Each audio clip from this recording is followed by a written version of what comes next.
অনেকদিন হয়ে গেল গাইবান্ধা মিনি জাফলং এ যাওয়া হয় না, এর জন্যই আজকে ভাবলাম এই গরমে হালকার উপর ঝাপসা করে গাইবান্ধা মিনি জাফলং থেকে গোসল করে আসি। যেই ভাবনা সেই কাজ, শুরুতেই হালুবালু করে রেডি হয়ে চলে আসি আমাদের মহিমাগঞ্জ রেল স্টেশনে পৌঁছার আগে এক ট্রেন আমাদেরকে রেখে চলে যায়। ট্রেন মিস করার সাথে সাথেই ভাবলাম এই জীবনে লাভ লস বলতে কিছুই নাই, তার থেকে যাই হোক তারপর জুনপূর্তি 50 টাকা করে একটা টিকিট কেটে অপেক্ষা করতে করতেই চলে আসলো আমাদের কাঙ্ক্ষিত করতোয়া ট্রেন। এবারে এই ট্রেনের পাইলট মামা রকেটের গতিতে টুকটুক করে আগাচ্ছে গাইবান্ধার উদ্দেশ্যে। তবে সত্যি আজকের আকাশটা ছিল দেখার মতো, তাই আকাশের ভিউ উপভোগ করতে করতে চলে আসি আমাদের কাঙ্ক্ষিত জায়গা গাইবান্ধা রেল স্টেশন। শুরুতেই ট্রেন থেকে নামার পর স্টেশনের বাইরে এসে জনপ্রতি 10 টাকা 4 জনের 40 টাকা দিয়ে একটা টাইটানিক অটো গাড়ি ভাড়া করে নেই। তারপর টাইটানিক অটো গাড়ির পাইলট মামা আমাদেরকে নিয়ে চলছে গাইবান্ধা মিনি জাফলং এর উদ্দেশ্যে। তবে দুঃখজনক বিষয়, স্টেশন থেকে এই পর্যন্ত আসতে আসতেই দেখলাম আকাশে পুরাই কালো মেঘ জমে গেছে। একটু আগেই গরমে থাকতে পারতেছিলাম না, এখানে আসার পরপরেই পুরো আকাশ কালো মেঘে ঢাকা আর ঠান্ডা শীতল বাতাস। যদিও বাতাসে পুরো শরীর ঠান্ডা হয়ে গেল, কিন্তু গোসল করার জন্য হলে তো শরীরে গরম লাগা দরকার। যাই হোক, গোসল করবো কিনা সেটা পরে দেখবো, তার আগে ওই ব্রিজের নিচে যাওয়া লাগবে, আর তার আগে সারি সারি করে খারাপ ব্লকটা পার হওয়া লাগবে। এইখানে দাঁড়িয়ে অনেকক্ষণ গবেষণা করে দেখলাম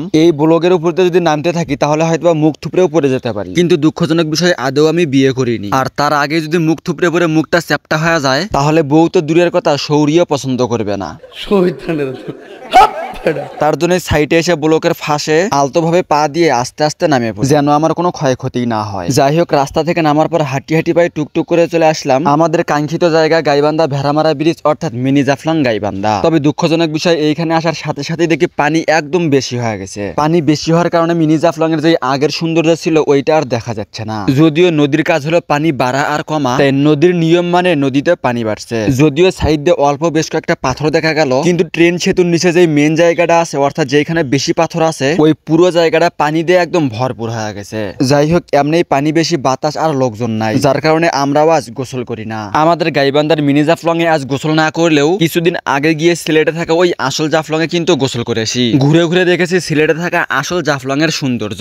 সত্যি সিলেটে থাকা ওই জাফলং প্রকৃতির এক সৌন্দর্যময় জায়গা। যাই হোক, সিলেটের ওই আসল জাফলং এর ভিডিও আছে আমার এএস সৈকত অফিসিয়াল ইউটিউব চ্যানেলে। যেই ভিডিও দেখলে আপনারা কম খরচে কিভাবে সিলেট ভ্রমণ সহ সিলেটের কি কি ভ্রমণ করবেন সবকিছু একটা ভ্রমণ গাইডলাইন পেয়ে যাবেন। তাই মন চাইলে দেখে আসতে পারেন আমার ইউটিউব চ্যানেলের নাম এএস সৈকত অফিসিয়াল। যাই হোক, আকাশ মেঘ আর লোক না থাকার কারণে আমাদের গাইবান্ধা মিনি জাফলং এ আজ গোসল না করে চলে যাচ্ছি আজ বাড়ির উদ্দেশ্যে। তবে ইনশাল্লাহ বেশ কয়েকদিনের মধ্যে আবারও আসার চেষ্টা করব এই মিনি জাফলং এ। আজকের ভিডিও এই পর্যন্তই। ভিডিও ভালো লাগলে শেয়ার করবেন আর অবশ্যই লাইক কমেন্ট করে পাশেই থাকবেন। সেই সাথে আমাদের নতুন দর্শক হয়ে থাকলে অবশ্যই আমাদের এএস সৈকত অফিসিয়াল ইউটিউব চ্যানেল সাবস্ক্রাইব ও এএস সৈকত ফেসবুক পেজ ফলো করবেন। আর আজকের ভিডিও কে কোথায় থেকে দেখলেন অবশ্যই সেটা কমেন্টে জানাতে ভুলবেন না। আজকে এই পর্যন্তই। সবাই ভালো থাকবেন, সুস্থ থাকবেন, মন্দ হতে দূরে থাকবেন।